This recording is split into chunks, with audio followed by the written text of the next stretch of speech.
Celebrating neurodiversity, appreciating the different ways we think. What if every way of thinking was considered a good thing? That's the idea behind neurodiversity. It's about recognizing that there's no one right way for our brains to work. Instead of seeing differences as problems, neurodiversity shows us that each person's brain processes things in its own unique way. Have you ever wondered why some people think or learn differently? Maybe you know someone with ADHD, autism, or dyslexia.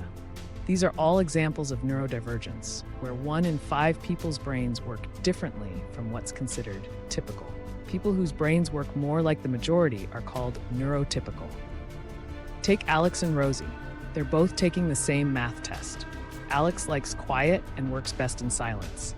Rosie, on the other hand, focuses better with music and a fidget toy. They both do well on the test, but they each have their own way of getting there. This shows that even though they approach things differently, they can both succeed. But here's the problem. The world isn't always built for people who think differently. Schools, offices, and everyday places are usually designed with the typical way of thinking in mind. For example, Rachel has trouble grocery shopping because of sensory overload. The bright lights, loud sounds, and crowded aisles make it hard for her to concentrate. On the other hand, Sarah takes her time and relies on visual cues to help her get through the store. It's the same task, but their experiences are very different. The good news is, research is showing that neurodivergent people often have special skills that others may not have. People with ADHD, for example, can sometimes focus really deeply on things they care about, which can be a huge advantage.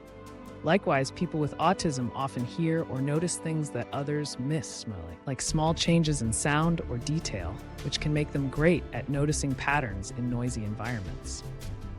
The real challenge is creating spaces where everyone feels included. Perhaps a school where there are quiet rooms for students who need to focus without distractions, or a workplace that values different ways of thinking and encourages all kinds of ideas. Studies show that teams with neurodivergent people often do better because they bring fresh, unique perspectives. As we learn more about neurodiversity, it's clear that we need to change how we think and act. We should be more understanding and accepting of the differences in how people think. It could be as simple as changing a space to make it more comfortable for everyone, or just being open to different ideas. Small changes can make a big difference. By accepting neurodiversity, we can create a world where everyone has the chance to succeed. A world where differences are celebrated, not overlooked. So what can you do to help make this happen? Let's all do our part to build a world where every mind, no matter how it works, is appreciated. The more we value different ways of thinking, the better off we all are.